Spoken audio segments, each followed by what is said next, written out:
I'm Ashton from EventChain for Investment Pitch Media and FinTech News Network. And today on Blockchain Interviews, we have Shaun, Djie, the COO and co-founder of the Digix project. Shaun, thanks so much for taking the time to come on the show. It's a pleasure to have you here today. Thank you. Thank you for having me on the show as well. You're welcome. I'm excited to learn a little bit about the Digix project. If you could start by giving us more of an understanding on the background of how the project first came to fruition and what was the purpose and the vision and how does it tie into currencies and blockchain?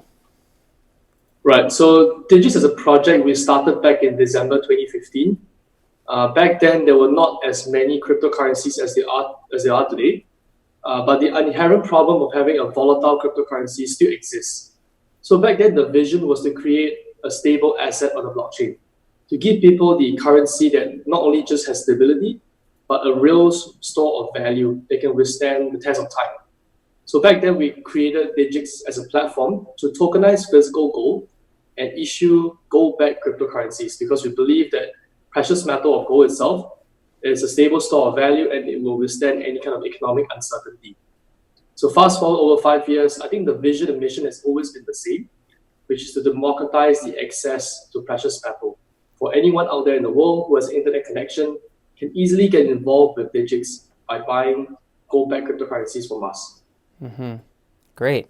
And can we touch a little bit deeper on what is an asset-backed digital gold token? And for people that are new to cryptocurrency, how does that differentiate from Bitcoin?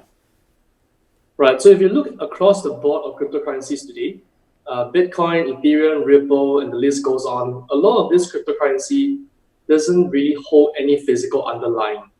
In fact, a lot of them are just software code helped by the laws of demand and supply, or in some other cases have utility to them, either accessing an ecosystem or using it for payments in a certain kind of network. What physical asset tokens are, which is what we've created, is essentially a token that represents a physical ownership to a physical asset that resides somewhere in the real world. So what we have in Digix is a token called DGX that represents 1 gram of physical gold that are held in the vaults here in Singapore as well as in Canada that represents its real underlying ownership. Very interesting. And that was going to lead to my next question. So there actually is gold being stored in Singapore and Canada that represents all of the tokens. So if more people purchase the tokens, does the reserve fluctuate? Do you increase your reserves and purchase as people purchase, or is the reserve the same amount? And how much is in reserve? Right. So at the moment, right now, we have about 122 kilograms. Street value for dollar's sake, it's about $6 million right now today. The supply of these tokens will increase over time as more and more people purchase these gold tokens itself. So it's not a fixed supply. It will increase as there's more demand and there's more requirement for us to create more of these gold tokens. This gold token was formally launched about 2 years ago in April of 2018. And ever since then, we've seen about approximately $6 million of demand. It's been circulating on the different cryptocurrency exchanges you can get access to. But it's not a fixed cap, and it will increase over time.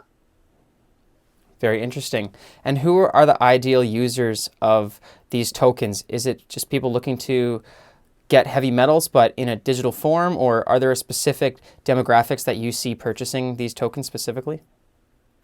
Right. So some of our target audience actually allows us to reach out to countries with a little bit more economic uncertainty. Right. So these guys out there are trying to get access to an international class of asset like physical gold, but they don't have the ability to access them in their local markets. So the current user base today allows people to actually buy it mainly as a store of value, I would say. Using gold as a form of payment or cross-border remittance is not as prevalent yet as compared to the dollars or any other kind of fiat currency system we have in place right now. So I would say the main group of audience right now is just the store of value people, followed by guys who want to trade it as a physical asset. Gold itself is not exactly the most stable in terms of price movements over the last 5 years, but it has been an upward trend since start of this year. It's really moved up almost about 20%. If we look at the current price today, it's almost at its all-time high for this year. Compared to last year as well, it saw a big jump, a big boost in price, and it tapered down a little bit So I believe with all this different kind of like economic uncertainty that's happening around the world, with the whole, the virus issue, you have the different kind of US-China trade war tensions, and even US and Iran, these kind of like news will actually trigger a big buying behavior for precious metal across the board, whether it's in crypto form, or is it physical gold, or is it in the gold-backed products offered by capital markets. Definitely. And there's a lot of traders and investors that are diversifying, and this is a further diversification, so that makes sense. Now, Digix has been around for more than a few years, more than many other cryptocurrency projects, but I believe it's not the only gold-backed asset that is in existence in the cryptocurrency world. Is there a specific competitive advantage or a reason why people choose Digix over other coins and tokens that also are reserved by gold? Right, you're right to say that it's not just the only gold-backed token in town today. In fact, we have about, I would say, close to 5 to 7 other gold-backed tokens that have credible market sizes. I think this whole idea of competition validates the concept, and it definitely gives not just the user but the business confidence that what we're doing is on the right track. Well, I would say that the main advantage that we have today is the access to partnerships in the entire crypto ecosystem. So we partner with companies who use our gold tokens for payments. We partner with companies who use it as a form of collateral, borrow lending, and the list goes on and on. So it's about having accessibility. The entire crypto market builds itself on interoperability. And what we have in Digix and the access of all these different partnership network that we have allows us to actually give our user the access to different services available on the blockchain ecosystem. And your team recently revamped your entire website and the marketplace in which you purchase the gold. Can you talk about how long has this been in the making, and what does this mean for the users of Digix now? Right, yeah. So we're extremely excited with the whole launch of this whole new marketplace. It's been about a year in the making so far. And this marketplace is designed primarily to do 2 things. Firstly is to give the ease of information access to a customer. They can just go onto one single website, one single portal, and they have access to every information they need to know about Digix. Company, the partnerships, the pricing, where the gold is held in all the different vaults. This is the main case. The second one is allowing someone to be purchasing and buying directly from their own crypto wallets. So ease of information as well as accessibility from their own wallets are 2 main drivers for creating this whole new marketplace today. In fact, we relaunched this marketplace about earlier in this month, in February. We're running a little promotion right now. We're selling gold at slightly off market prices. Yeah. So for the readers out there, if you want to check it out, the website is digix.global. Yes, everything on there that you need, the pricing, the access to create your own account, and of course a discounted pricing of gold. That's great, Shaun. And now that the marketplace has been revamped, what are the next steps that your team is taking to continue growing the project? Right, so we recognize that there's a lot of new movements in the cryptocurrency space today, especially with the whole new movement of decentralized finance. Working with new partnerships in the ecosystem is paramount to us today. We want to get access to allow people to build more integrations with the gold token. Is the main kind of like, I would say, behavior that we're trying to create within the partners in the ecosystem. Mm-hmm. And speaking of partnerships, that was my next question. What are the major partnerships that you rely on? And as you continue to look for new partnerships, what are the ideal partnerships in the industry that you're looking to achieve? Right, so the main partnership that we have been relying on so far is the exchanges network that we have. So we are currently plugged into exchanges like Bitfinex, Uniswap, Kyber, and we want to keep these partnerships going and actually growing in fact as well. So we want to have more and more different exchanges that will be offering DGX as a token to the users out there, notably the top few exchanges that we've been working on so far. The other kind of like partnership that we've been exploring is to reach out to borrow lending platforms to allow our token holders to actually stake gold token, to either borrow an interest on them or to allow them to receive these gold tokens as a form of collateral in return for capital. That's great. And as you continue to grow, you may also face some challenges that you'll have to overcome for your growth. What kind of challenges do you foresee in this specific niche market in cryptocurrency that you're going to have to face to reach mainstream adoption?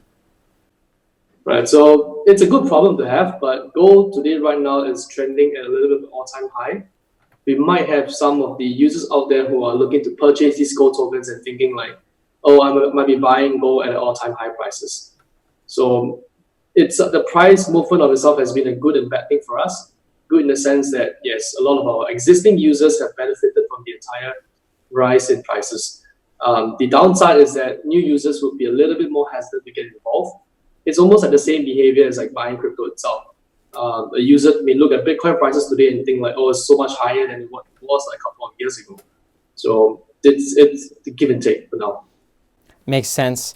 But with the economic uncertainties and in the few years, it could be much higher. It could also be much lower. But when people see it at the all-time high, I can understand how they are fearful of buying in.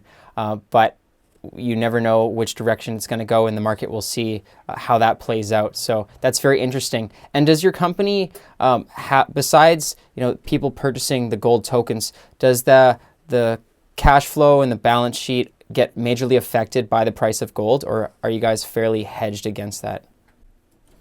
So we're fairly hedged against that because we set aside a set of working capital to actually buy these gold tokens and hold them in inventory. So we don't really have much of a fluctuation in terms of balance sheet with the gold that we hold, but it's been a good ride up so far. We've been purchasing a lot of gold since the last year, so I don't think it's a bad effect on any kind of like balance sheet requirements here. That's great. And how large is your team right now, and are you guys expanding? I know you mentioned you're looking for more partnerships, but are you also looking for more team members or just more end users? Right, so we are currently at about 21 people at the moment. We're heavily relying on the developers within the company to build out the different platforms and different features and integrations that we will need going forward. I would say that the focus right now is not to grow internally, but to grow the network of users and to grow the partnerships that we could get access to. Mm-hmm. Great. And if there are users that are looking to learn more information or to get involved with Digix, what's the best way for them to reach out? So the best place for them to reach out to is on the website itself, digix.global. On that page, you get access to the company's blog, which we have all the latest information. On that page as well, you get access to the social media links, Twitter, Facebook, Instagram, where we post all the different promotions, updates to the website, updates to the company even, and all the different kind of like news and thought leadership articles could all be found on digix.global. Great. Thank you so much for your time, Shaun. I will leave those links in the description box below as well for the viewers. And that's all the time that we have for the interview today, but it's been a pleasure learning about Digix, and let's follow up in the near future. Yeah, thank you so much, Ashton.